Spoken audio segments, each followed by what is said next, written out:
교도하시겠습니다. 오늘 말씀은 히브리서 4장 14절입니다. 신약 페이지 356쪽 히브리서 4장 14절부터 16절까지 저와 여러분 한 절씩 교도하시겠습니다. 히브리서 4장 14절에서 16절. 그러므로 우리에게 큰 대제사장이 계시니 승천하시니 곧 하나님의 아들 예수시라. 우리가 믿는 도리를 굳게 잡을지어다. 우리에게 있는 대제사장은 우리의 연약함을 동정하지 못하실 리가 아니요 모든 일에 우리와 똑같이 시험을 받으시니로되 죄는 없으시니라. 같이 있습니다. 그러므로 우리는 긍휼하심을 받고 때를 따라 돕는 은혜를 얻기 위하여 은혜의 보좌 앞에 담대히 나아갈 것이니라. 아멘. 우리 16절만 다시 한번 같이 한 몫으로 봉독하겠습니다. 시작. 그러므로 우리는 긍휼하심을 받고 때를 따라 돕는 은혜를 얻기 위하여 은혜의 보좌 앞에 담대히 나아갈 것이니라. 아멘. 앉으시겠습니다. 네, 이번 주 찬찬히 묵상하시면서 애울 말씀이 바로 16절 말씀입니다. 그러므로 우리는 긍휼하심을 받고 때를 따라 돕는 은혜를 얻기 위하여 은혜의 보좌 앞에 담대히 나아갈 것이니라. 네, 오늘 말씀을 나누기 전에 우리 오늘 말씀의 제목은 은혜의 보좌 앞에 담대히 나아간다고 하는 말은 하나님 앞에 하나님을 열심히 찾는 거예요. 주님을 찾는 거예요. 열심히 주님을 찾고 기도하는 거죠. 일종의 기도. 그래서 그 은혜를 베풀어 주시는 보좌 앞에 주님이 앉아 계시는 자리, 그게 보좌죠. 보좌. 좀 높은 사람의 자리를 의자를 가리켜서 의자라고 표현하지 않고 보좌라고 표현하잖아요. 그죠? 왕의 의자 이렇게 표현 않고 왕의 보좌 이렇게 표현하지 않습니까? 그렇기 때문에 이 보좌는 일종의 주님이 앉아 계시는 자리를 얘기하는 거예요. 하나님이 앉아 계시는 자리, 주님이 앉아 계시는 자리, 그거를 높여서 보좌 이렇게 표현하는 거죠. 근데 그분이 이렇게 은혜를 베풀어 주시니까 이렇게 은혜를 베풀어 주시는 보좌 앞에 주님 앞에 담대히란 말은 확신 있게 이런 뜻입니다. 확신 있게, 강하게. 우리가 담대히란 말을 평소 안 쓰죠. 평소에 쓰는 말은 대담하게 이렇게 쓰잖아요. 대담이란 말 쓰잖아요. 그래서 담대하다는 말이나 대담하다는 말이나 똑같아요. 은혜의 보좌 앞에 담대하게 또는 대담하게 확신 있게 강하게 이런 뜻이에요. 쭈삣쭈삣하지 말고 담대하게 확신 있게 강하게 나아가자. 이 나아갈 것이니라는 말은 나아가라라고 하는 명령문이기도 하고 나아가자라고 하는 청유형입니다. 청유형. 원래 우리란 말이 있으니까 거기 그러면 우리는이라는 말이 있으니까 뭐 합시다라고 하는 뜻이겠죠. 뭐 하자라는 뜻이겠죠. 그래서 은혜의 보좌 앞에 담대히 나아갑시다 또는 나아가자 이런 뜻이에요. 오늘 설교 제목이다면. 그래서 오늘 말씀을 나누기 전에 그렇게 은혜의 보좌 앞에 담대히 평생 동안 담대히 나아가는 삶을 살았던, 그래서 참으로 주님과 함께 완전히 긴밀하게 하나 되어서 동행하는 그런 삶을 살았던 조지 밀러라는 사람이 있습니다. 소위 조지 밀러 그러면 5만 번 기도 응답 받은 사람 이렇게 얘기를 하죠. 책 제목도 그렇게 나와 있어요. 5만 번 기도 응답 받은 조지 밀러 이렇게 해가지고, 그러니까 5만 번이니까 평생 동안 5만 번 기도 응답 받았다고 생각해 보세요. 모든 기도 다 응답 받았다는 얘기예요. 한마디로 얘기하면 평생 동안 기도하면서 그래서 기도 응답 받는 그런 삶을 살았던 조지 밀러, 그 이야기를 잠깐 좀 들려드리도록 하겠습니다. 한번 동영상 한번 보여주세요.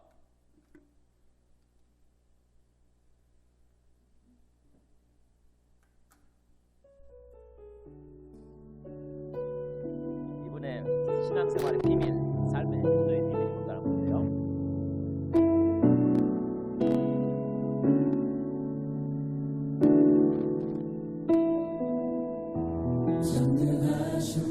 번 이상의 기도 응답을 받은 사람으로 잘 알려진 조지 밀러는 독일 태생의 영국 선교사입니다. 젊은 시절 술과 도박에 빠져 지내던 그는 20세 어느 날 한 기도 모임에서 무릎을 꿇고 기도하는 그리스도인의 모습에 감동을 받고 회심하게 되었습니다.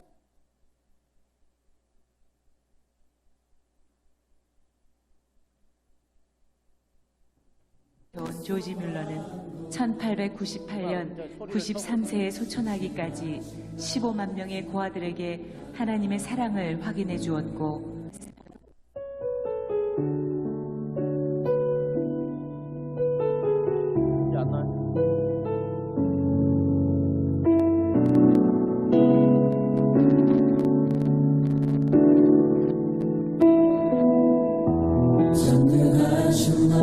이상의 기도 응답을 받은 사람으로 잘 알려진 조지 뮬러는 독일 태생의 영국 선교사입니다.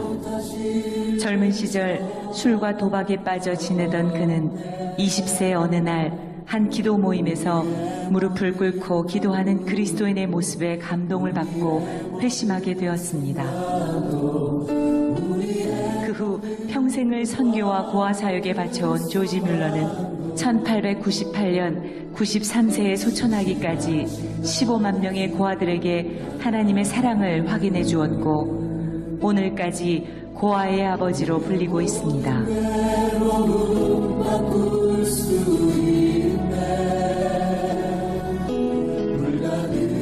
이 많은 고아들을 오직 믿음의 기도로만 먹이고 입혔던 조지 뮬러. 그는 한 번도 사람에게 손을 벌린 적이 없었습니다. 이렇게 조지 뮬러를 믿음의 사람으로 만든 힘은 바로 말씀의 묵상이었습니다. 매일 말씀 속에서 뮬러는 하나님의 마음을 배우고 하나님의 뜻을 깨달았습니다. 그리고 그 말씀 속에서 하나님의 약속을 붙들고 기도의 자리로 나아갔던 것입니다.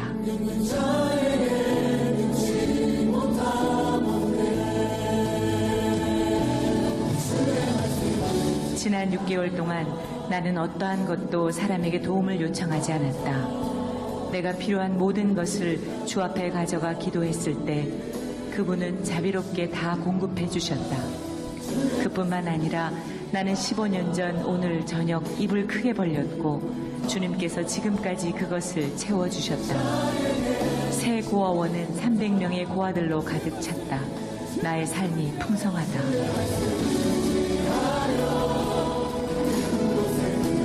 하나님의 도움으로 이 말씀은 궁핍할 때 고아들에게 관하여 그분 앞에 제시할 수 있는 나의 논거가 되었다. 그분은 고아들의 아버지시다. 그러므로 그분은 그들을 위해 공급해 주실 것을 스스로 서약하셨다. 따라서 나는 그분에게 그 필요를 공급받기 위하여 가난한 고아들의 필요를 상기시켜 드리기만 하면 될 뿐이다. 이렇게 조지 뮬러는 오직 믿음의 기도로 60여 년 동안 720만 달러가 넘는 기부금을 하나님으로부터 공급받았습니다. 이로써 15만 명의 고아들뿐만 아니라 온 세상에 하나님이 살아계심을 분명히 증거하였습니다.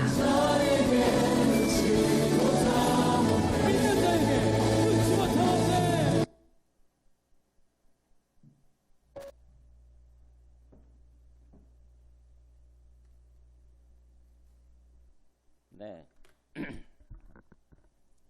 저분은 평생 동안 15만 명이라고 하는 고아들을 이렇게 채워주는 그런 삶을 산 거죠.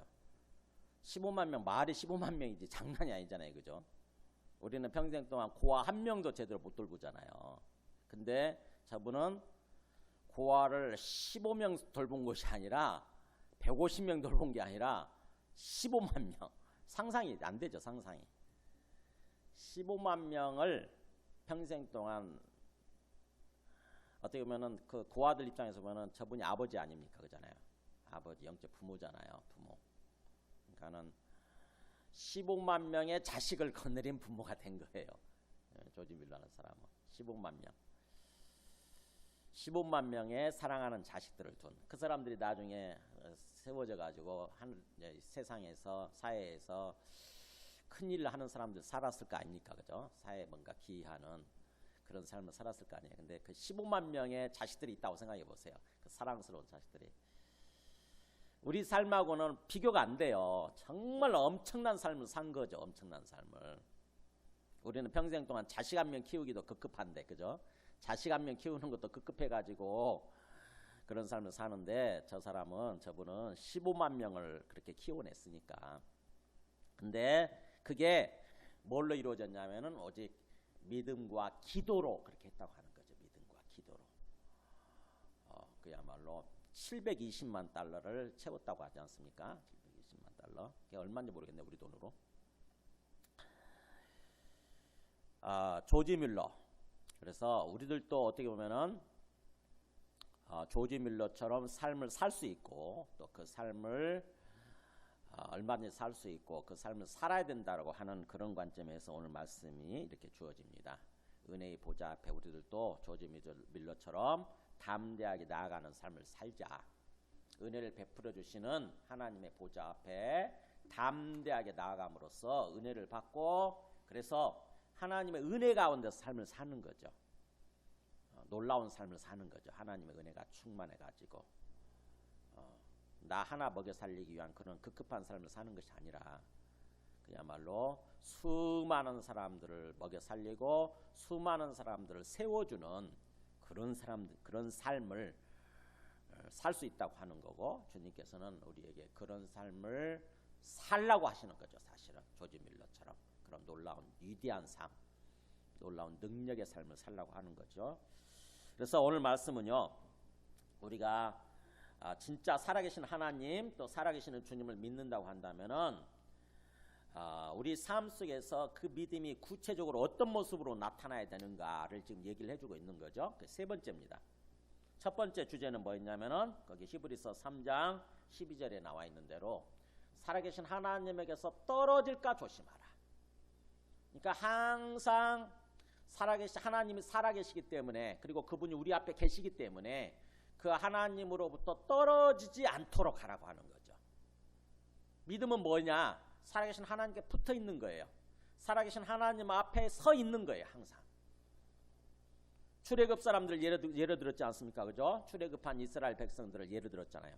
그 사람들이 하나님의 놀라운 경험을 하고, 하나님의 살아계신 놀라운 체험을 하고, 그래서 애굽으로부터 나왔지만 문제는 광야에서 살아계신 하나님으로부터 떨어지는 바람에, 살아계신 하나님을 잊어버리는 바람에 가나안 땅에 들어가지 못하고 약속의 땅에 들어가지 못하고 중간에 소멸되어 버린 거죠.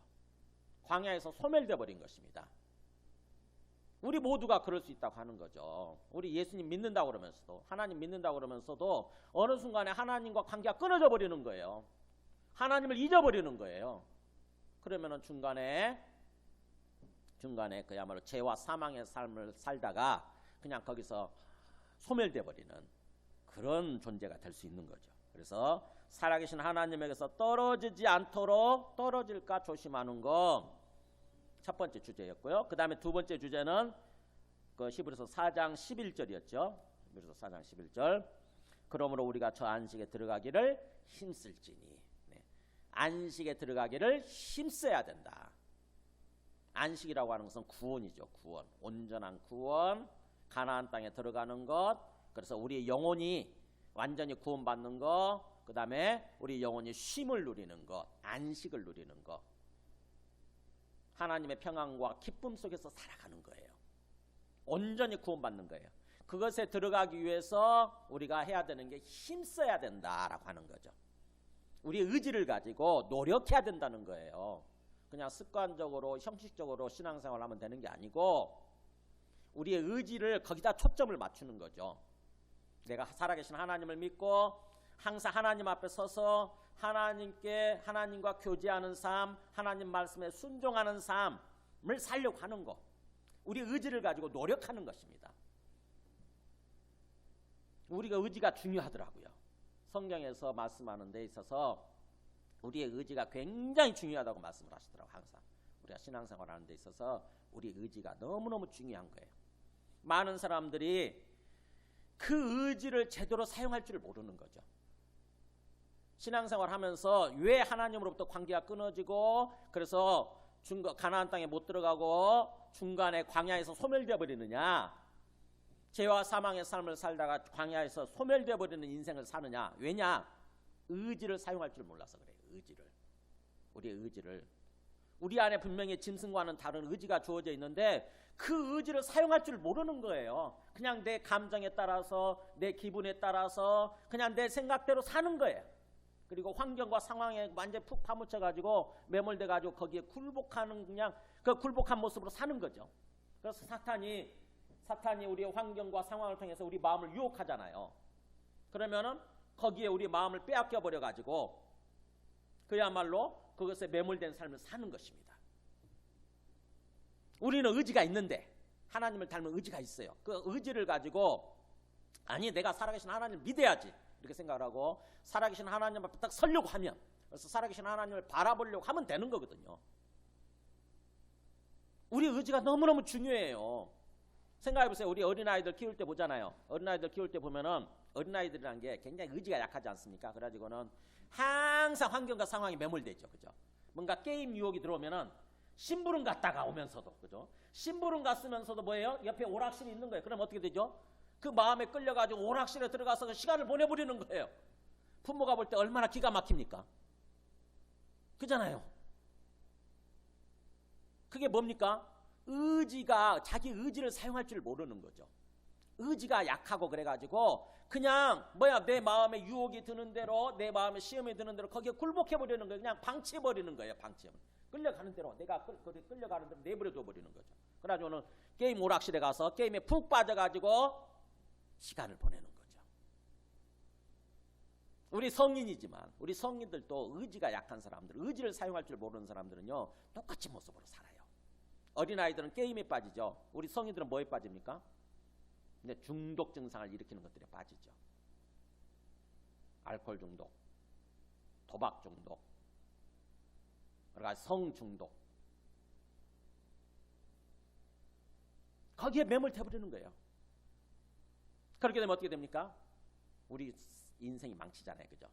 인생 폐가 망신하죠. 되지 않습니까? 거기에 빠져가지고 그렇게 되면 완전히 폐가 망신하게 되는 거죠. 그런 사람 참 많죠. 요즘 보면은 높은 위치까지 올랐다가 정치인들 중에, 또는 심지어는 그 얼마 전에 SBS 그 나레이터, SBS 아나운서였던 사람 누구죠? 이성준인가 김성준인가 그 사람. 그 좋은 위치까지 정말 뭔가 멋지게 이제 그야말로 자기 능력을 펼치면서 사람들부터 인정받고 존경받으면서 참으로 복된 삶을, 행복한 삶을 살아갈 수 있는 위치까지 올랐는데 뭐예요? 어느 순간에 환경과 상황에 굴복이 되어버리는 거예요. 자기 의지를 제대로 사용할 줄 모름으로써. 그래가지고는 거기 몰카 한번 찍었다가, 몰카 찍었다가 그냥 그대로 인생에서 낙오돼 버리잖아요. 그런 유혹이 들어왔을 때도 내 의지를 갖고 나 이런 거 굴복하면 안 되지 생각을 하고 신중으로 뭐예요?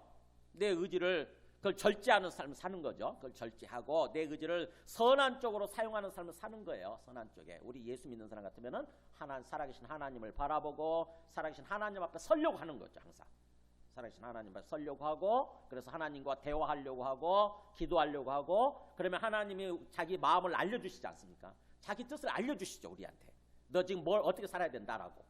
그러면은 거기에 우리의 의지를 갖고 또 순종하는 거예요. 우리의 의지를 갖고 굴복하는 삶을 사는 거예요. 그렇게 되면은 하나님께서 우리에게 은혜 주시고 복 주시는 그런 삶이 되는 거죠.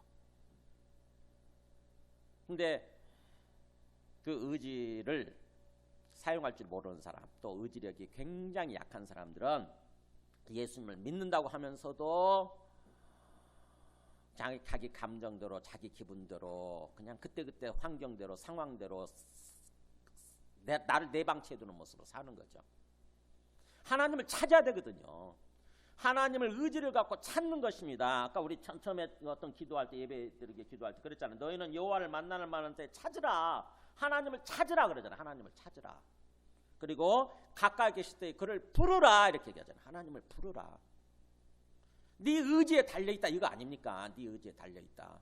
찾을 수도 있고 안 찾을 수도, 부르지 않을 수도 있는데 찾게 되고 부르게 되면은 하나님께서 우리에게 나타나 주시고 우리의 응답해 주시고, 그래서 우리의 삶을 주님께서 인도해 주시는 참으로 은혜롭고 복된 삶이 된다고 하는 거죠.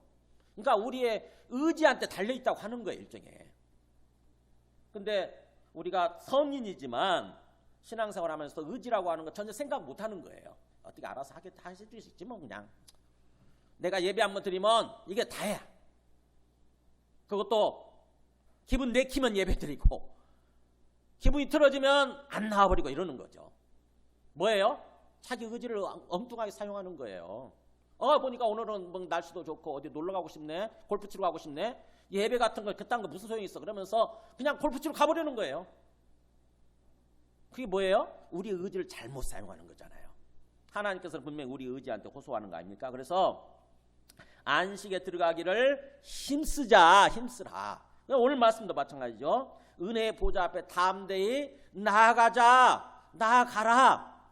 니한테 달려있다 이거 아닙니까? 니한테 달려있다. 우리 의지에 달려있다. 그래서 계속 오늘 세 번째 주제 결론이에요. 그 주제의 결론. 하나님께서 살아계시고 또 예수님이 이 땅에 오신 하나님의 아들로서 하늘에 오르셔서 지금도 살아계시는 우리의 주님, 또 우리의 그리스도 구원자가 되신다고 한다면은 우리가 구체적으로 어떤 삶을 살아야 되느냐 하는 거예요. 구체적으로 이 땅에서 어떤 삶, 어떤 모습으로 사는 것이 믿음의 삶이냐, 믿음의 모습이냐 하는 거죠. 자, 14절 이렇게 얘기하죠. 14절 먼저 우리가 은혜의 보좌 앞에 담대히 나아가기 전에 먼저 우리가 해야 되는 중간 과정이 있어요. 14절 보세요. 같이 한번 읽어볼까요? 시작. 그러므로 우리에게 큰 대제사장이 계시니 성천하시니 곧 하나님의 아들 예수시라. 우리가 믿는 도리를 굳게 잡을지어다. 이것도 명령문이래요. 우리가 믿는 도리를 굳게 잡자 또는 굳게 잡으라 이거죠. 우리가 믿는 도리. 그 믿는 도리가 뭐냐? 바로 앞에 있죠. 우리에게 큰 대제사장이 계시다고 하는 거. 큰이란 말은 위대한 그런 뜻이에요. 우리에게 위대한 대제사장이 계신다. 그분은 누구냐? 승천하시니 곧 하나님의 아들 예수시다라고 하는 거죠. 그러니까 뭐예요? 우리가 먼저 확실하게 붙잡아야 되는 게 뭐냐면은 확실하게 붙잡아야 되는 거. 그게 바로 뭐냐면은 예수님이 이 땅에 오셨다 가셔서 하늘에 오르셔서 지금도 하나님 우편에 계시는 대제사장이시다고 하는 거예요. 대제사장. 예수님이 한 대제사장으로서 하나님 우편에 계신다고 하는 거예요. 이거를 이 믿는 도리를 꽉 붙잡는 것입니다. 무슨 말이냐면은 예수님이 원래 하나님의 아들이시잖아요. 그죠? 하나님의 아들이신데 이 땅에 오셔서 죽으시죠. 우리 죄를 위해서 죽으시는 거예요. 그래서 우리 죄가 용서될 수 있는 길이 열린 거죠. 우리 죄를 위해서 죽으시고 그 다음에 3일 만에 부활하시죠. 그리고 며칠 후에 하늘로 올라가십니까? 40일이죠. 부활하신 지 40일 후에 하늘로 올라가시는 거예요. 그러면 그 전에 40일 동안 이 땅에 계신 거죠. 40일 동안 이 땅에 계시면서 자기가 살아났다고 하는 거, 부활했다고 하는 거, 그래서 자기가 이 땅에 오신 하나님의 아들 주님과 그리스도라고 하는 것을 보여주시는 거예요. 다 이렇게 증명해 주신 거예요. 40일 동안 충분한 기간 동안 보여주시고 그 다음에 제자들이 보는 앞에서 하늘로 이렇게 올라가시죠. 40일째 되는 날 하늘로 올라가세요. 그러면 그 하늘로 올라가신 분이 어디 계시겠어요? 하늘로 올라가신 예수님이 어디 계시고 지금 뭐하고 계시냐 하는 거죠. 뭐하고. 거기 나오죠. 하나님의 아들 예수다 그러면서 자 한번 우리 사도행전 7장 55절 한번 보세요. 자 스데반이 경험을 하죠. 하늘로 올라가신 예수님이 과연 하늘에 지금 어떻게 계실까? 뭐하고 계실까? 보세요. 하나님의 영광감이 예수께서 하나님 우편에 서신 것을 보고 결정적인 순간에 스데반도 경험을 통해서 직접 봐요. 하나님이 보여주시죠. 하나님 영광이는 하나님 아버지의 영광이에요. 이게 하나님 아버지의 영광이 가운데 딱 계시고 영광 가운데 계시는 거죠. 하나님 아버지께서. 그 다음에 그 오른편에 그 오른쪽에 예수님이 딱 계시는 거예요. 그걸 보고 스데반이 외쳐요. 보라 하늘이 열리고 와 하늘문이 열렸다 그러면서 인자가 하나님 우편에 서신 것을 보노라. 하늘문을 열어주시니까 하나님이 하늘문을 열어주시니까 예수님의 모습이 보인 거죠. 이 땅에 오셨다 하늘 올라가셨다는데 어디 계실까? 뭐하고 계실까? 궁금했는데 진짜로 하나님 우편에 계신 게 보이는 거예요. 하나님 아버지가 계시고 그 오른편에 예수님이 계시더라 이겁니다. 그러면 그 예수님이 그 하나님 우편에서 계시는 것을 통해서 이분이 하나님의 아들이시구나 라고 증명이 되는 거죠. 하나님 오른편에 계신다는 뜻은 하나님의 아들 자리란 뜻이에요. 하나님 대신 대권을 쥐고 통치하는 자리. 옛날에 세조 대왕이죠. 세조가 자기 아들 세종한테 대권을 물려주려고 할 때 어떻게 하냐면은 어릴 때부터 세종이 어릴 때 대권을 이렇게 장차 후계자로 임명하죠. 그러고 나서 그 후계자 훈련을 시켜요. 통치하는 훈련을 시킬 때 어떻게 하냐면은 자기 오른편에 앉힙니다. 세조가 이렇게 가운데 아버지로서 딱 앉아 있고, 그 다음에 아들 세종이 오른편에 앉아 있는 거예요. 그리고 명령을 누가 하냐? 세종이 해요. 세종이. 어린아이지만 명령을 해요. 그러면은 밑에 신하들이 다 듣습니다. 그거를 순종을 해요. 왜냐? 아버지가 계시거든. 여기 아버지가. 그리고 그 아들은 아버지의 후계자거든. 그러니까는 이렇게 순종하게 돼 있어요. 마찬가지로 예수님이 하나님 아버지의 오른편에 계신다는 의미는 뭐냐면은 하나님의 아버지의 모든 대권을 물려받아서 온 우주를 통치하고 계신다는 그런 의미예요. 지금 스데반이 그걸 경험한 거죠. 그걸 본 거예요. 예수가 하나님 우편에 계시는 거예요. 이렇게. 그러면서 그러니까 하나님의 아들로서 일종의 통치하고 계시는 거죠. 통치자로서 계시는 거죠. 그러면서 또 동시에 예수님이 뭐하고 계시냐. 로마서 8장 한번 보여주실래요? 로마서 8장 34절에 보세요. 그는 하나님 우편에 계신 자요. 여기 나오죠. 죽으실 뿐 아니라 다시 살아나신 이는 그리스도 예수시니. 그러니까 죽으시고 부활하신 그리스도이신 예수님을 얘기하면서 그는 지금 뭐하고 계십니까? 파란 글씨 한번 읽어볼까요? 그는 하나님 우편에 계신 자요 우리를 위하여 간구하시는 자시니라. 두 가지를 얘기해요. 하나님 우편에 계신다. 첫 번째 뭐예요? 하나님의 아들로서 통치하고 계신다. 왕으로서 계신다. 이런 의미고, 또 우리를 위해서 간구하고 계신다. 두 가지를 하고 계시는 거예요. 예수님이 하늘에서 온 세상을 통치하고 계시면서 동시에 우리를 위해서 간구란 말이 뭐죠? 간절히 구한다. 간절히 기도한다. 그러니까 우리를 위해서 기도해주고 계시는 거예요. 기도해주고 계시는 거예요. 그게 예수님의 역할이에요. 지금 하늘에서. 그거를 우리 오늘 본문에서 14절에서 제사장으로 계신다 이런 의미예요. 제사장, 대제사장으로 계신다. 그러니까 제사장 역할이 원래 뭐죠? 죄인들을 위해서 제사를 집례해 주는 사람. 이게 제사장이잖아요. 그죠? 옛날에 죄인들이 죄를 짓게 되면은 짐승을 잡아가지고 오잖아요. 짐승을 가지고 오면은 그 짐승을 잡아서 제사를 드려야 되는데 그거를 전체적으로 집례를 해주는 사람이 누구냐면 제사장이에요. 제사장이 그 죄인으로 하여금 그 짐승에다가 손을 얹게 합니다. 머리에다 손을 얹게 하고 기도하게 만들어요. 그 기도하면서 자기 지은 죄를 다 짐승한테 전가시키는 거예요. 그러고 나서 그 짐승을 잡게 만듭니다. 그 죄인이 직접 잡아요. 죄인이 그 짐승을 직접 잡습니다. 자기 손으로. 그러면은 피를 담아주죠. 짐승을 잡아서 피를 담아주면 그 피가 바로 그 짐승의 피가 자기 생명을 상징하는 거야. 죄인의 그 생명을. 그래가지고는 그 피를 담아주면은 양푼에다 피를 담아주겠죠. 그러면은 그 양푼째 피를 들고 가서 제사장이 가서 이제 그 죄인을 위해서 그 피를 제단에다 뿌리는 거예요. 즉 하나님을 향해서 뿌리는 것입니다. 무슨 말이냐면은 이 사람이 죄를 지어서 죽을 수밖에 없었습니다. 그래서 이 짐승이 이 사람을 대신해서 죽은 겁니다. 이 피는 바로 이 죄인의 생명입니다. 라고 그런 의미로 하나님을 향해서 피를 뿌려주는 거예요. 그게 제사장 역할이에요.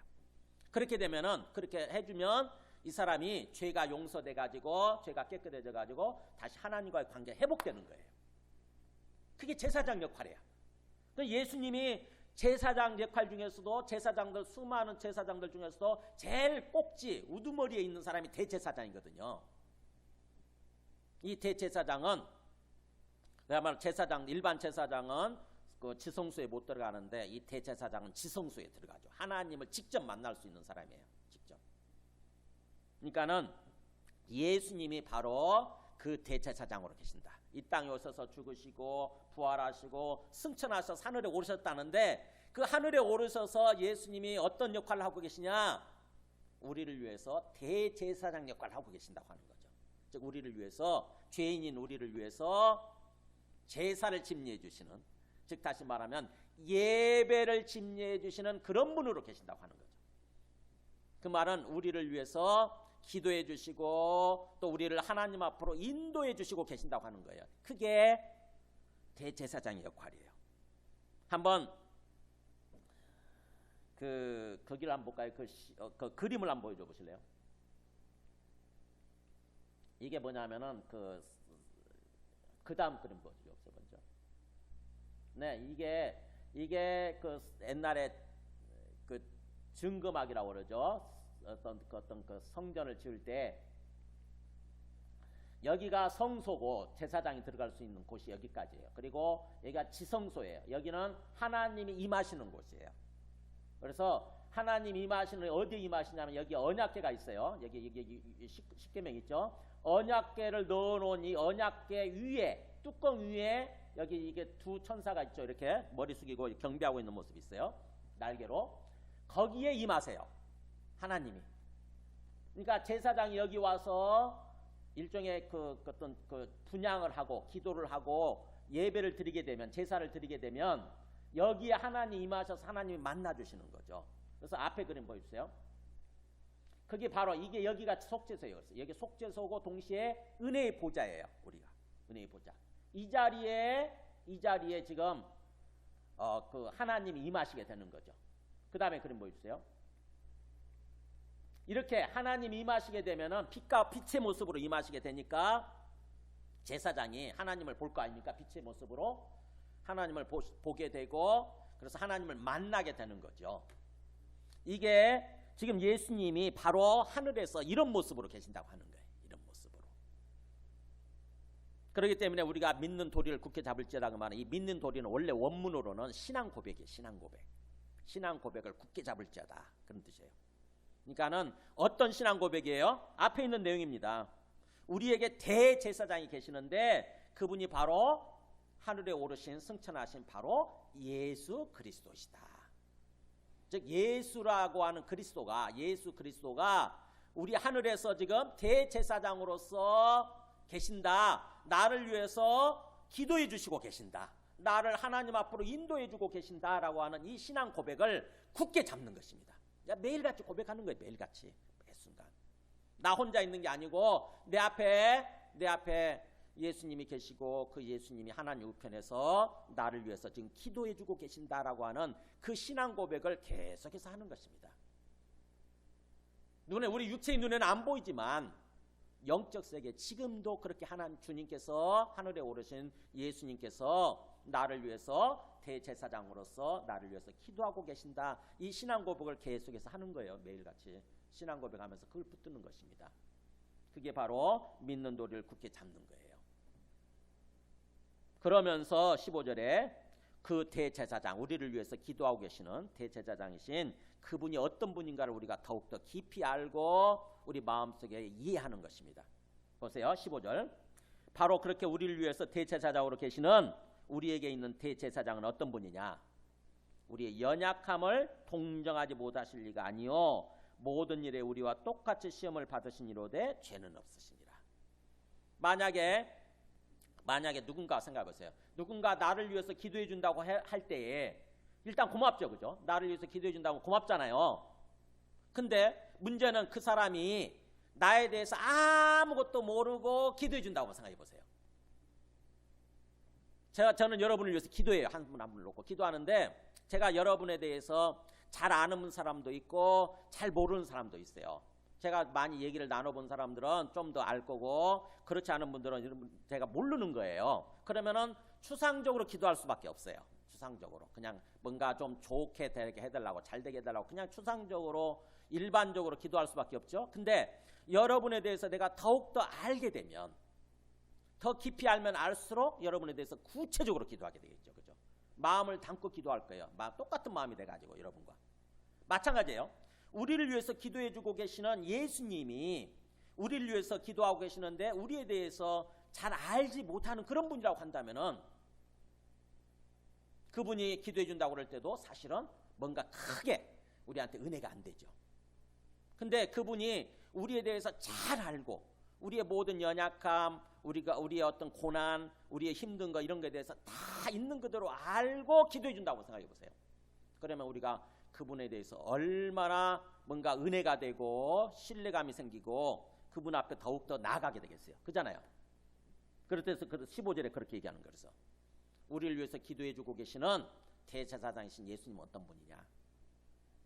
우리의 연약함을 동정하지 못하실 이가 아니다. 우리의 연약함, 우리의 뭔가 힘든 부분들 있잖아요.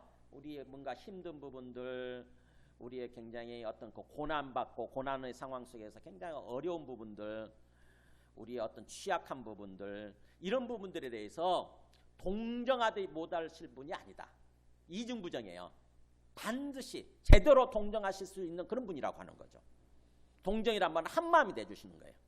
그러니까 그냥 기도해 주시는 게 아니라 우리와 한마음이 돼가지고 기도해 주시는 분이라고 하는 것입니다.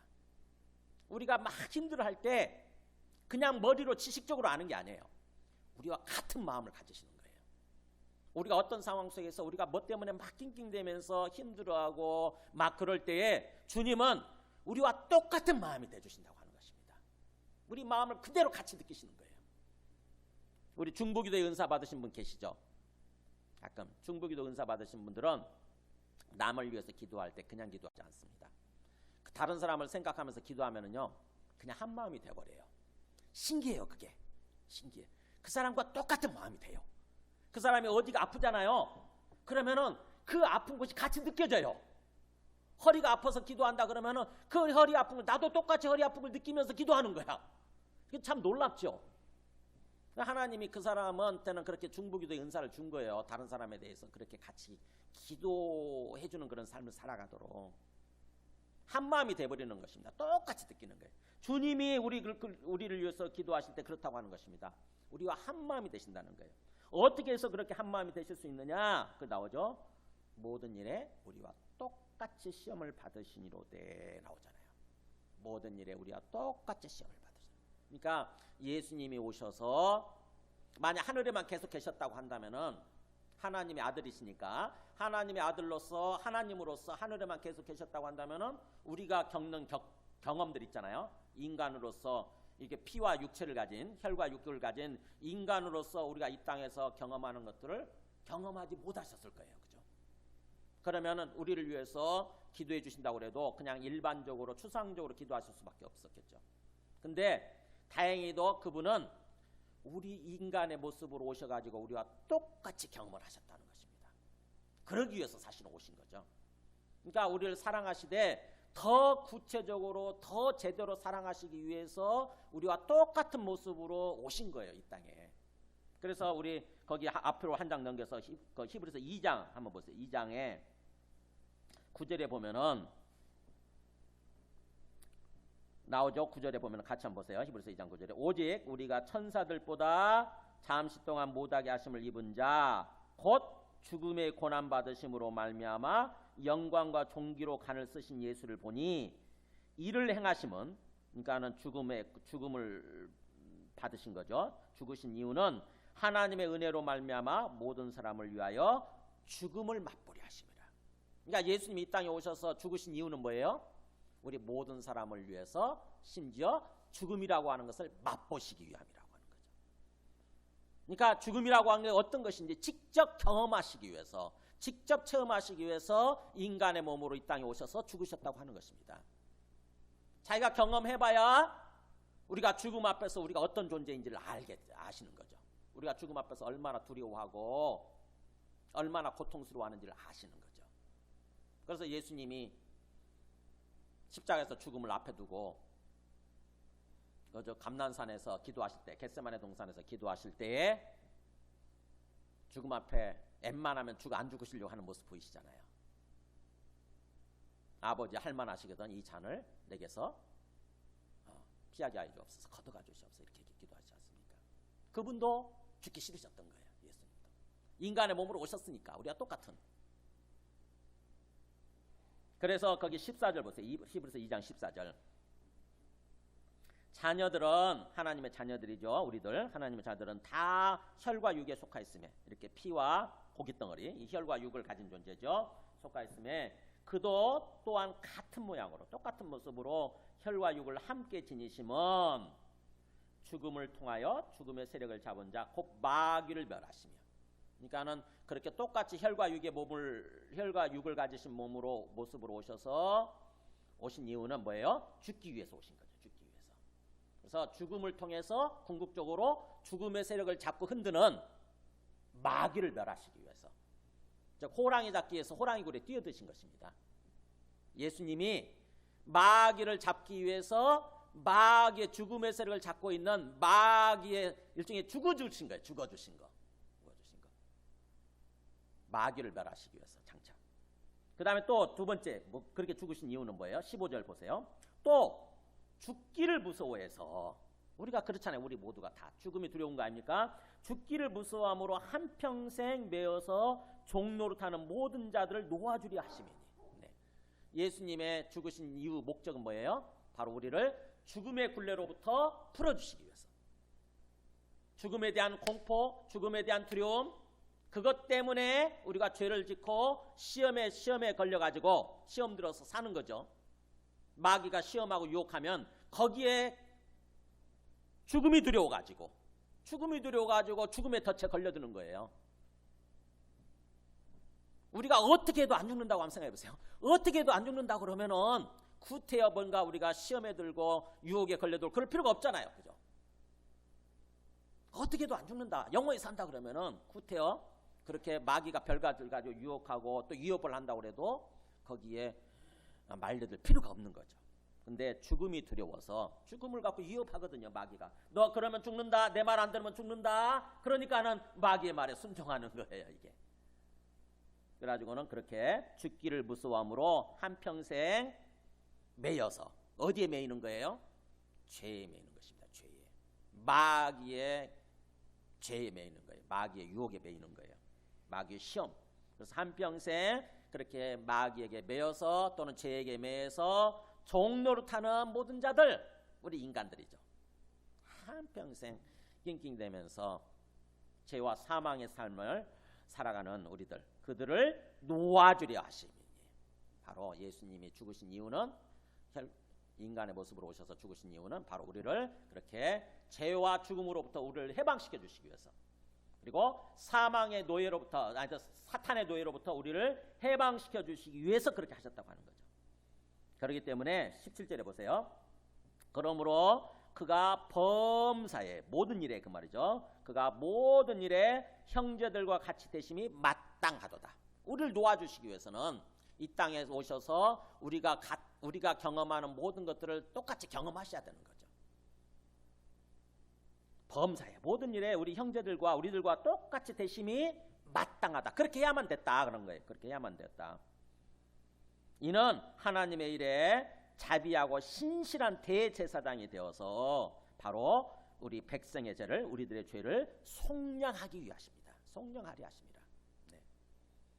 그 최종 궁극적인 목적은 뭐냐? 바로 우리의 신실한 대제사장, 자비를 베풀어 주시고 신실한, 충실한 대제사장으로서 우리를 위해서 일해 주시기 위해서 그렇게 하셨다고 하는 거죠. 그러니까 이 땅에 인간의 몸으로 오셔서 모든 일에 다 경험하신 거예요. 우리가 겪을 수 있는 모든 일을 다 경험하신 것입니다. 그 최종 마지막 경험이 죽음이죠. 죽음의 경험까지 하신 거예요. 우리는 아직 죽지 않았죠, 그죠? 근데 예수님은 죽음의 경험까지 다 하신 거예요. 그래서 18절 같이 읽습니다. 시작. 그가 시험을 받아 고난을 당하셨은즉 시험 받는 자들을 능히 도우실 수 있느니라. 바로 예수님이 그냥 하늘에서 무슨 신선노름하고 계셨던 것이 아니라 뭐예요? 이 땅에 생이 낮아지신 거예요. 우리 인간의 모습으로 낮아지셔가지고 우리 인간들이 겪을 수 있는 모든 시험, 모든 고난, 모든 고통, 이것들을 다 경험하셨다고 하는 것입니다. 그렇기 때문에 시험 받는 자들의 마음을 알아요. 고통 가운데 어떤 고난의 경험을 하고 있는, 어떤 고난받고 있는 우리들을 아시는 것입니다. 우리가 뭔가 어디가 아파가지고, 몸이 아파가지고 힘들어할 때 그걸 아시는 거예요. 주님이 똑같이 느끼시는 거예요. 똑같이. 또 우리가 경제적인 어떤 고통, 경제적인 고난으로 말미암아서 힘들어할 때 있잖아요. 주님 아시는 거예요. 이 땅에 오셔서 배고픈 경험을 해보셨을 거 아니에요, 그죠? 배고픈 경험을 해보셨을 거 아닙니까? 목마른 경험 해보셨잖아요. 요한복음 4장에서 수가성 사마리아 여인한테 가셨을 때 목이 말라가지고 막 지쳐서 거기서 앉으셨지 않습니까? 지치고 피곤해가지고 때야 끝에. 그래가지고 나에게 물 좀 달라고 하시지 않습니까? 그러니까 예수님이 우리 인간이 우리가 이 땅에서 살아면서 경험하는 모든 경험들을 예수님은 다 하셨다고 보시면 돼요. 다 하셨어요. 그래서 우리가 그 고통을 겪으면서 주님 앞에 나가서 주님을 찾고 기도할 때 주님 앞에 우리의 마음을 얘기할 때 주님은 다 그걸 아시는 거예요. 우리 마음을 아시는 거예요. 우리가 똑같이 느끼시는 것입니다. 똑같이. 그게 얼마나 우리한테 위로가 되고 격려가 됩니까? 와, 나를 위해서 기도해 주시는 분이 내 마음을 다 아신대. 내가 어떤 고통 가운데 있는지, 내가 얼마나 힘들어하고 있는지 그 마음을 같이 친히 느끼신대. 이게 얼마나 격려가 됩니까? 우리한테 얼마나 힘이 됩니까? 위로가 됩니까? 그래서 그게 바로 오늘 본문으로 돌아와서 15절 얘기가 바로 그거예요. 모든 일에 우리와 똑같이 시험을 받으셨기 때문에 우리의 연약함에 대해서 동정을 반드시 동정하실 수 있는 분이시다. 한마음이 되실 수 있는 분이시다고 하는 거죠. 그분이 그렇게 시험 받으셨지만 죄는 없시다고 그러죠. 하나님의 아들이시니까 죄는 없죠. 그러니까 자기 죄 때문에 그렇게 시험 받은 게 아니라 우리 죄 때문에 우리를 위해서 시험 받으신 거예요. 예수님은. 바로 그분이 지금 우리 앞에 지금 하늘에 대제사장으로서 중보자로서 하나님 우편에 이렇게 계신다고 하는 게 얼마나 위로가 됩니까? 그걸 찬찬히 생각하시고 깨닫게 되면 그 다음에는 자연스럽게 우리가 그분 앞에 나아가고 싶은 생각이 들어요. 야, 이런 분이 계시는구나 이런 생각이 들면은 우리가 힘들 때 뭐예요? 자연스럽게 그분을 찾게 되고 그분 앞에 나아가서 뭔가 그분과 얘기하고 싶은 그런 마음이 생기는 거죠. 자연스럽게 그분을 제대로 깨닫게 되면. 우리가 힘들 때 친구 찾잖아요. 그죠? 힘들 때 친구, 어떤 친구입니까? 날 만나면 내한테 꾸짖고 책망하고 막 그런 친구예요? 아니면은 내 이야기를 다 들어주고 내한테 뭐냐, 아 그러냐고 그러면서 뭔가 내한테 위로해주고 격려해주는 그런 친구예요? 어떤 친구를 우리가 찾습니까? 힘들 때마다 우리 친구 찾잖아요. 바로 예수님이 바로 그런 분이시라고 하는 것입니다. 예수님이. 그래서 그걸 깨닫게 되면은 16절 말씀이 자연스럽게 연결이 되죠. 그죠? 16절 말씀이. 어떻게 됩니까? 보세요. 16절. 그러므로 우리는 긍휼하심을 받고 또 때를 따라 돕는 은혜를 얻기 위하여 은혜의 보좌 앞에 담대히 나아가자. 은혜의 보좌 앞에, 은혜를 베풀어 주시는 주님의 보좌 앞에 담대히 확신 있게 나아가자. 그러면서 뭐 하기 위해서요? 그분이 우리한테 긍휼하심을 받고 우리한테 긍휼히 여겨주시는 거예요. 우리한테 긍휼을 베풀어 주시는 거예요. 우리를 불쌍히 여겨주시는 것입니다. 우리가 힘들어하는 것을 보시면서 그냥 뭐 무덤덤한 모습으로 뭔가 몸이 건조한 모습으로 알았어 이렇게 하는 게 아니라 뭐예요? 우리의 고통을 같이 느끼시면서 우리 힘들어하는 마음을 같이 느끼시면서 아 그러냐 하면서 우리를 안아주시는 거예요. 그게 긍휼이에요. 긍휼. 우리를 긍휼히 여겨주시고 그래서 우리가 긍휼하심을 받고 주님이 우리를 긍휼히 여겨주시는 것을 받고 그 다음에 뭐예요? 또 때를 따라 돕는 은혜를 얻기 위하여 그냥 긍휼히 여겨주시기만 하고 많은 것이 아니라 뭐냐면 우리의 필요를 채워주시는 것입니다. 때를 따라 돕는 그 말은 때에 맞게 적절한 그런 뜻이에요. 때에 맞게 적절한 도움을 주시는 것입니다. 우리가 주님을 찾으면 주님의 우리를 먼저 우리와 한 마음이 되셔서 우리를 불쌍히 여겨주시고 긍휼히 여겨주실 뿐만 아니라 우리의 실제적인 필요 있잖아요. 실제적인 필요를 채워주시는 것입니다. 그게 바로 예수님의 역할이래요. 그래서 우리가 그것을 얻기 위해서 은혜의 보좌 앞에 이제는 우리가 담대히 확신 있게 나아가자는 거예요. 확신 있게. 쭈삣쭈삣 하지 말고 뭔가 자꾸 의심하고 에이 설마 그럴까? 설마 그렇게 해주실까? 이런 생각하지 말고 확신 있게 강하게 담대하게 나아가자는 것입니다. 이게 우리가 진짜로 살아계신 주님을 믿고 삶을 사는다고 한다면은 믿음의 모습이에요. 이게 자연스럽게 자연스럽게 결론이 살아계신 주님 앞에 또 대제사장이신 주님 앞에 나아가서 주님을 찾는 거, 그리고 주님 앞에 나아가서 주님과 대화하는 것입니다. 우리의 마음을 토로하는 거예요. 우리 마음을 토하는 거예요. 우리 마음을. 내가 지금 얼마나 힘든지 아시냐고, 주님. 제가 이런 문제로 말미암아서 얼마나 고통스럽고 얼마나 힘든지 아시냐고. 그래서 주님 앞에 나가서 열심히 뭔가 주님을 찾고 주님 앞에 우리 마음을 토하고 기도하는 거죠. 그렇게 되면요, 기도 응답을 떠나서 그렇게 토로할 때, 주님과 교제할 때 이상하게 내 마음이 치유돼요. 이상하게 내 마음이 치유돼요. 거기서부터 회복이 일어납니다. 그게 중요한 게 그게. 우리가 친구 만나서 친구가 내한테 돈을 빌려준다거나 뭔가 내 필요를 채워준다거나 꼭 그런 건 아니잖아요. 꼭 그런 거 아니잖아요. 근데 친구 만나서 대화하다 보면은 이상하게 뭔가 내 마음이 위로가 되고 힘이 생기지 않습니까? 그게 중요한 거잖아요. 그게 주님이 그러신다고 하는 거예요. 주님이. 우리가 주님 앞에 나가서 모든 것을 얘기하다 보면은 주님이 먼저 우리 마음을 치료해 주시고, 그래서 우리 마음이 회복이 되어지고, 그러면서 또 결정적으로는 궁극적으로는 마지막에 우리의 필요도 채워주시는 그런 분이시라고 하는 거죠. 주님은. 우리가 살아계시는 하나님, 또 살아계시는 주님을 믿는다고 한다면 그 믿음의 모습이 구체적으로 우리 삶 속에서 어떻게 나타나야 되느냐? 결국 주님과 대화하는 모습으로, 기도하는 모습으로 나타나야 돼요. 기도하는 모습. 찬찬히 생각해 보세요. 우리가 만약에 워런 버핏 같은 그런 정말 백만장자죠, 미국의 제일 가는 부자가 우리를 입양했다고 한번 생각해 보세요. 우리를 가족으로 입양해가지고 지금부터는 내가 너의 아버지가 돼줄게, 내가 너의 후원자가 돼줄게, 이렇게 입양했다고 생각해 보세요. 와, 우리가 그것을 믿는다고 한번 생각해 보세요. 그러면은 우리가 어려운 상황 속에서 삶의 어려운 어떤 그 공경의 상황에 빠졌을 때 어떻게 하겠습니까? 당연히 그분 찾는 거지, 그잖아요. 그분 찾는 거지. 그분 찾아서 그분 앞에 나가서 대화하고 차 한잔 마시면 대화하고 얘기할 거 아닙니까? 그러면 그분이 우리의 한 마음이 돼주면서 우리의 필요도 채워줄 거 아니잖아요. 그게 믿는 거 아닙니까? 그래서 성경에서 말씀하는 믿음이라고 하는 거는요, 살아계시는 하나님을 믿는 거예요. 살아계신 하나님을 신뢰하는 거. 그게 믿음이에요. 믿음. 살아계신 하나님을 신뢰하는 거. 우리가 히브리서 11장 6절 한 말씀 보여줘 보세요.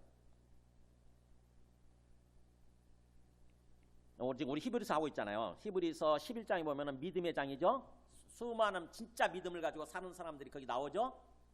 수많은 사람들 나오잖아요. 진짜 제대로 된 믿음을 가지고 살았던 믿음의 증인들이 거기에 수없이 나옵니다. 근데 그 내용 중에서 믿음이, 하나님이 우리에게 원하시는 믿음이 어떤 믿음인가를 얘기를 해요. 하나님이 우리에게 바라시는 믿음.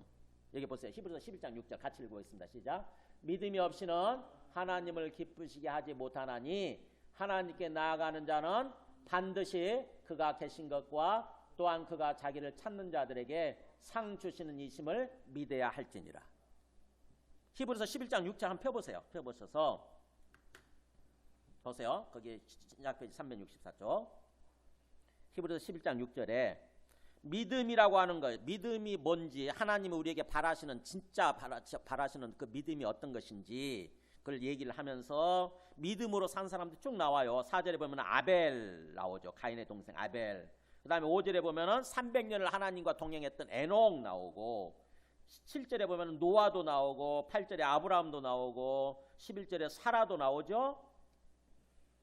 그 다음에 또 17절에 보면 아브라함 얘기를 또 한 번 하고, 그 다음에 20절에 보면 이삭도 나오고, 21절에 야곱, 22절에 요셉, 그 다음에 24절에 모세 쭉 나오죠. 그 다음에 31절에 기생 나합, 그 다음에 32절에서 이제 이름만 얘기하죠. 기드온, 바락, 삼손, 입다, 다윗, 사무엘, 선지자들 수없이 많다고 하죠. 수없이. 그 이야기 보면 진짜 믿음을 가지고 제대로 살았던 사람들 나와요. 그러면서 그들이 가졌던 믿음, 그리고 하나님께서 우리에게 바라시는 믿음이 어떤 거냐? 그게 6절이에요. 6절 거기 본문을 보면서 다시 한번 읽도록 하겠습니다. 11에서 11장 6절 시작. 믿음이 없이는 하나님을 기쁘시게 하지 못하나니 하나님께 나아가는 자는 반드시 그가 계신 것과 또한 그가 자기를 찾는 자들에게 상 주시는 이심을 믿어야 할지니라. 자, 하나님 우리에게 바라시는 믿음은 뭐냐? 하나님을 기쁘시게 하는 믿음이에요. 하나님이 우리의 믿음을 보면서 하나님의 속에서 마음속에서 너무 기뻐하시는 거예요. 그래가지고는 우리의 기도에 응답해 주시고 귀 기울여 주시고 또 우리의 기도에 응답해 주시는 그런 삶이 되는 거죠. 하나님 바라시는 기뻐하는 믿음은 뭐예요? 두 가지죠. 첫 번째 뭐 그가 계시다고 하는 것. 하나님이 살아계시다고 하는 것입니다. 하나님이 안 보이시지만 그래서 없다는 것이 아니라 안 보이는 것과 없는 건 다른 거잖아요. 안 보이셔도 계시는 거 아닙니까? 계실 수 있는 거 아닙니까? 그래서 하나님이 계시다고 하는 거, 우리가 하나님 앞에 나아갈 때 어떤 믿음이 필요하냐? 하나님이 살아계신다. 그리고 그 옆에 예수님이 살아계신다. 주님으로서 대제사장으로서 계신다. 이 믿음이 필요한 거죠. 그 다음에 두 번째 뭐가 또 필요합니까? 그가 자기를 찾는 자들에게 상 주시는 분이시다. 하나님을 찾으면, 주님을 찾고 하나님을 찾으면 찾는 자들에게 뭐예요? 상 주신다. 그 말은 보상해 주신다, 응답해 주신다, 이런 뜻이에요. 우리가 열심히 하나님 앞에 나아가서 하나님을 찾습니다. 하나님을 찾아서 하나님 앞에 얘기를 하는 거죠. 대화하는 거예요. 교제하는 거예요. 기도하는 거예요. 하나님, 제가 요즘 이런 문제 때문에 굉장히 힘듭니다. 요즘 건강 문제도 아프고 건강도 몸도 안 좋고 또 경제적으로 어렵고, 그런데 저기다가 또 일본에 또 저기까지 쌓여가지고 정말 총체적으로 난국입니다. 너무 어렵습니다. 주님, 미래가 불안하고 두렵습니다. 이렇게 하나님을 찾아서 하나님 앞에 열심히 대화하고 교제하면 뭐예요? 하나님이 어떠신다고요? 알았다 하고 마는 게 아니라 뭐라고요? 반드시 상 주시는 분이다. 응답해 주신다는 거예요. 그걸 믿어야 된다고 하는 겁니다. 그거. 많은 사람들이요, 우리가 신앙생활 하면서도 이걸 잃어버렸어요. 하나님 살아계시는 것에 대해서도 아리까리해. 그런가? 계신지 안 계신지도 모르겠고, 더군다나 또 기도하지만 기도 흉내는 내죠. 기도하는데 응답이 없어. 기도 응답에 대한 확신이 없어. 하나님이 내한테 응답해 주실 거다, 이 확신이 없어요. 그러니까는 기도 조금 흉내내다가 찔끔찔끔 하다가 말아버리는 거야. 이게 오늘날 현대 그리스도인들이 여기 문제예요. 이게 하나님의 살아계심에 대한 확신도 없고, 우리가 기도할 때 하나님이 듣고 계신다고 하는 것에 대한 확신도 없고, 또 하나님이 응답해 주실 거라고 하는 것에 대한 확신도 없어요. 그냥 종교 활동 흉내내다 마는 거예요. 요게 문제예요. 요게. 오늘 말씀은요, 바로 그 믿음을 회복하도록, 그래서 주님 앞에 나아가서 이제 은혜의 보좌 앞에 담대히 나아가는 삶을 살라고 하는 거예요. 하나님 살아계신다, 분명히. 그리고 하나님 듣고 계신다. 네가 기도할 때, 네가 찾을 때 하나님 계신다. 그리고 하나님이 반드시 응답해 주시는 분이다. 이걸 믿어야 된다고 하는 것입니다. 이게 회복이 필요해요. 이거. 우리 조지 밀러처럼 지식적으로 믿은 게 아니잖아요. 관념적으로 믿은 거 아니지 않습니까? 그잖아요. 5만 번, 평생 동안 5만 번 기도 응답 받았다잖아요. 어느 순간에 보면 우리들도 굉장히 세속화돼 가지고요, 우리 마음이 세속화돼 가지고 교회는 다녀요. 신앙생활을 해. 근데 하나님의 살아계심을 안 믿어. 믿었다 안 믿었다 하지. 대충 지식적으로 머리 그렇다더라, 이래. 그렇다더라. 하나님 계신다더라. 예수님이 이 땅에 오신 하나님의 아들이었다더라. 그래서 어쨌다고. 그런 식으로 지식적으로 믿고 살아가는 사람들이 많아요. 지식적으로 아는 걸 믿는다고, 지식적으로 아는 걸 믿는다고 생각하는 거지. 근데 믿는 건 그런 게 아니에요. 하나님의 살아계심, 하나님의 인격을 신뢰하는 거예요. 하나님의 인격. 하나님 지금 내 앞에 살아계시고, 하나님은 놀고 계시는 것이 아니라 내가 주님을 찾을 때 거기에 계시며, 그리고 내 말에 귀를 기울이고 계신다고 하는 거, 듣고 계신다고 하는 거, 그리고 내 말에 때에 맞게 적절하게 응답해 주시는 분이라고 하는 걸 믿는 거예요. 이게 믿음이 필요해요. 우리 아까 찬송할 때 그랬잖아요. 하나님 사랑의 눈으로 너를 어느 때나 바라보시고, 어느 때나, 언제나, always, 항상 너를 바라보고 계신다. 우리 입으로만 찬양했습니까? 어느 때나 바라보고 계신다고 찬양했잖아요. 그리고 하나님 인자한 귀로서 언제나 너에게 귀 기울이시니 항상 하나님이 인자한 귀로 우리에게 응답해 주시려고 따뜻한 마음을 가지고 우리의 귀 기울이고 계신다는 거예요. 이 믿음이 필요해. 이 믿음이 회복이 필요해. 이 믿음이 회복이. 그러면 우리가 지금 이 어려운 상황 속에서 이 땅에서 광야 같은 인생을 살아가면서 어려운 상황 속에서 바로 하나님을 찾게 되게 돼 있고 하나님을 찾아서 하나님 앞에 나가서 열심히 대화하게 돼 있어요. 교제하게 돼 있어요. 근데 하나님을 믿는다고 그러면서 그게 안 된다. 그게 안 되는 사람은 아직 하나님을 제대로 인격적으로 안 믿고 있는 거예요. 인격적으로, 실제적으로. 그냥 지식적으로 아는 거에 그치고 있는 거예요. 우리가 어떤 삶을 살든지 어떤 상황에 있든지 간에 하나님의 살아계시고 내 말에 귀를 기울이고 계신다고 하는 걸 믿는다고 한다면, 그리고 그분이 반드시 때에 맞게 적절하게 응답해 주시는 분이라고 하는 걸 믿는다고 한다면 찾게 돼 있어요. 반드시 찾게 돼 있어요. 찾아야만 돼요. 찾아야만 돼요. 예레미야 33장에 예레미야 33장 3절 유명한 구절이죠. 여기 보면은 같이 밑에 읽어볼까? 시작. 너는 내게 부르짖으라. 내가 너에게 응답하겠고 너가 알지 못하는 크고 비밀한 일을 너에게 보이리라. 왜 이게 유명하냐고 그러면은 보통 하나님과 우리 직통전화번호라고 그러잖아요. 333 예레미야 333 해가지고 직통전화번호래. 일단 직통전화번호 하나님과 우리 한라인이야. 한라인. 우리가 힘들 때마다 하나님이 약속한 거잖아요. 이게 너는 내게 부르짖어. 그럼 내가 너에게 응답해 줄게. 이거잖아요. 하나님이 사람도 자기가 약속을 하면은 뭔가 그 약속을 쉽게 못 어기잖아요. 근데 하물며 하나님이 자기 말을 어긴다? 이거는 상상할 수가 없어요. 그렇다고 한다면은 우리 하나님의 이 굳게 말씀을 굳게 믿고 우리가 하나님 앞에 나아가서 부르짖어야죠. 부르짖어야 되잖아요. 하나님이 그렇게 응답해 주시겠다는 약속까지 하셨다고 한다면은 그러면 우리는 이 말씀을 붙들고 가서 부르짖어야지. 이 말씀을 언제 주셨나 보세요. 예레미야가 아직 시대 뜰에 갇혀 있을 때 이렇게 나오잖아요. 언제예요? 나라가 망해버리고 이스라엘이라는 나라가 바빌론에 있어 망해버리고 이 예레미야 선지자는 하나님의 뜻을 아는 선지자는 감옥에 갇혀버린 상태예요. 자꾸 사람들한테 뭔가 쓴소리를 한 거지. 사실은 진짜 살아계신 하나님 믿어야 된다라고 얘기하니까 그거 꼭 같게 들은 사람들이 있잖아요. 통치자, 왕이나 이런 사람들이 제 감옥에 가둬 그래버렸거든요. 찍소리 못하게 그냥 감옥에 처박아놔 해가지고 예레미야는 감옥에 갇혀 있는 상태예요. 그러니까 이제 완전히 사방팔방으로 다 막혀버린 상태죠. 희망이 없는 상태예요. 희망이. 그 상태에서 예레미야도 아마 낙심했겠죠. 마음이 낙심이 되고 굉장히 힘들어할 때 하나님이 나타나셔서 하신 말씀이에요. 하나님이 예레미야야 낙심하지 마라. 절망하지 마라. 나를 봐라. 나를 찾아. 내가 너에게 응답해 줄 거야. 그리고 네가 상상도 하지 못했던 크고 비밀한 일을 내가 너에게 보여줄게. 이거예요. 하나님이 오늘날 우리에게 얘기하시는 거예요. 우리가 뭐예요? 지금 사방팔방으로 앞뒤 다 이렇게 막혀있는 상태에서는 어디를 봐야 됩니까? 고개를 들어서 하늘을 보는 거예요. 고개를 들어서. 어차피 우리 힘으로 지금 안 되는 상황이잖아요. 우리 힘으로 뭔가 대책이 없고 안 되는 상황이에요. 그러면은 자꾸 그거 문제를 싸질머지고 어떡하지 막 걱정하고 두려워하고 염려하고 거기에 완전히 문제에 푹 파묻혀가지고 매몰돼가지고 힘든 삶을 살아가는 것이 아니라 뭐예요? 하늘 뚫려 있잖아요. 하늘. 고개를 들어서 하늘을 바라보는 것입니다. 하나님 찾는 거예요. 하나님 이렇게 앞뒤 콱콱 막혀가지고요. 제가 너무 힘듭니다. 어떻게 하면 좋겠습니까? 주님 앞에 나가서 시시콜콜 있는 그대로 다 얘기를 하는 거예요. 그러면 주님이 어느 순간에 성령을 통해서 우리 마음속에 성령을 통해서 부어주셔서 주님이 나를 듣고 계신다. 내 말을 듣고 계신다. 주님이 우리 앞에 계신다고 하는 게 알아져요.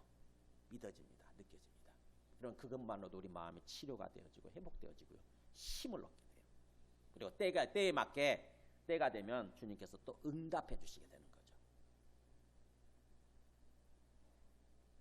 누가복음 11장 8절 한번 보겠습니다.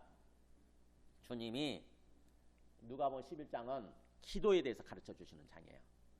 제자들이 주님한테 말씀했어요. 주님 우리도 기도 좀 가르쳐 주세요.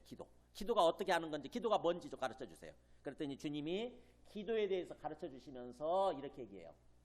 내가 너희에게 말하노니 비록 벗됨으로 인하여서는 일어나서 주지 아니할지라도 같이 있습니다. 그 간청함을 인하여 일어나 그 요구대로 주리라.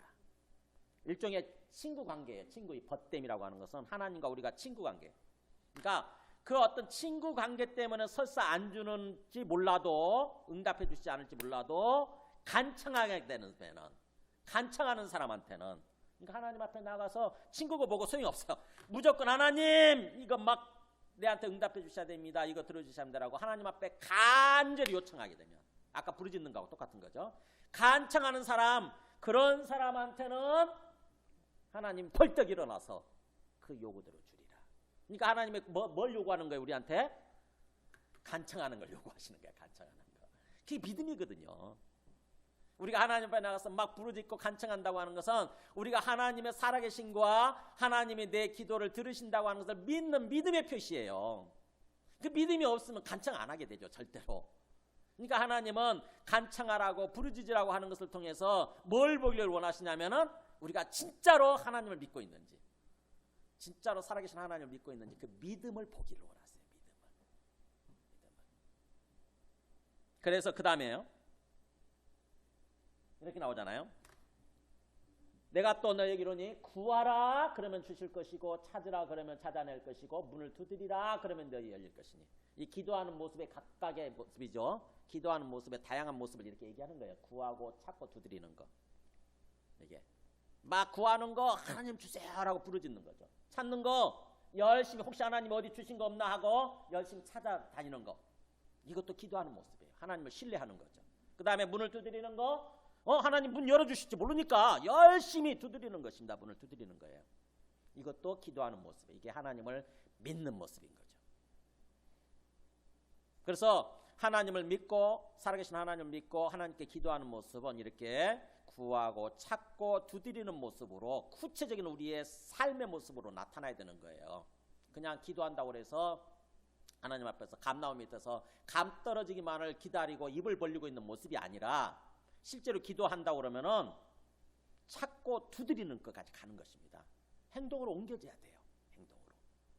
생각해보세요. 우리가 일자리를 구한다고 그럴 때 우리 젊은이들 일자리를 구하잖아요. 일자리를 구한다고 그랬을 때 뭔가 하나님 앞에 기도해야죠. 그죠? 일자리 주실 거라고 믿고 기도해야죠. 근데 기도만 하고 끝나야 됩니까? 아니면은 뭔가 원서를 내야 돼요? 필요한 직장에다 원서를 내야죠. 그잖아요. 그래야 그쪽에서 연락이 올 거 아닙니까? 난 기도했으니까 하나님 주실 거야라고 입만 벌리고 있는 거예요. 감나무 밑에서 감 떨어지기만. 그건 기도하는 게 아니에요. 그건 하나님을 신뢰하는 게 아니에요. 자꾸 두드려야지. 자꾸. 내가 하나님을 신뢰한다고 그러면은 기도했으면 기도한 대로 행동으로 움직이는 거예요. 기도한 대로 행동으로 옮기는 것입니다. 하나님이 해주실 것을 응답해 주실 것을 믿고 그게 하나님을 신뢰하고 하나님을 찾는 모습이에요.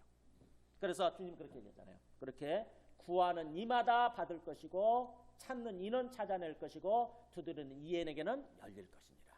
네. 그러니까 우리가 구하고 찾고 두드리는 거 그런 삶을 살라고 그게 중요하다고 지금 얘기를 하시는 거죠. 구하고 찾고 두드리는 거 결국 우리 의지 행동이잖아요. 그죠? 우리 의지에 달려있는 문제 아닙니까? 그잖아요. 우리 의지를 가지고 하는 거 주님께서는 우리에게 진짜 살아계신 하나님을 믿고 또 살아계시는 주님을 믿고 산다고 한다면은 주님을 열심히 찾고 주님 앞에 나가서 열심히 찾고 그 다음에 열심히 찾는 모습대로 실제적으로 우리가 행동으로 옮기면서 살아가는 거 그러기를 원하시는 거예요. 그러면 주님께서 우리를 긍휼히 여겨주시고 또 때에 맞게 적절한 도움을 베풀어 주시는 거죠. 응답을 주시는 거예요. 응답을. 구체적인 필요를 채워주시는 것입니다. 우리는 주님께서 오늘 말씀을 통해서 우리에게 그런 삶을 원하시는 거예요. 지금 여러 가지 상황 속에서 그런 믿음이 없는 사람들은 절대 하나님 찾지 않죠. 그죠? 하나님 찾지 않고 맨날 그 문제만 싸질머지고 문제 푹 파묻혀가지고 문제에 매몰돼가지고 살죠. 그런 사람들이 교회는 다닌다고 그래도 이 시간 한번 생각해보세요. 우리를 가장 힘들게 만드는 문제가 우리의 구체적인 문제가 뭘까? 그 앞에서 문제 앞에서 나는 어떤 태도를 취하고 있는지 한번 생각해보세요. 주님께서 우리에게 어떤 믿음의 태도를 원하시는지 한번 생각해보세요. 지금 내가 구체적으로 고민하는 내 경제 문제, 내 건강 문제, 내 자식 문제, 내 진로 문제, 내 결혼 문제, 내 모든 문제 앞에서 나는 지금 어떤 믿음의 태도를 가지고 살아가고 있고, 주님께서는 우리에게 어떤 믿음을 원하시나, 어떤 믿음의 태도를 원하시나, 지금 내가 어떻게 하기를 원하실까, 오늘 말씀을 통해서 찬찬히 생각해 보시기 바랍니다.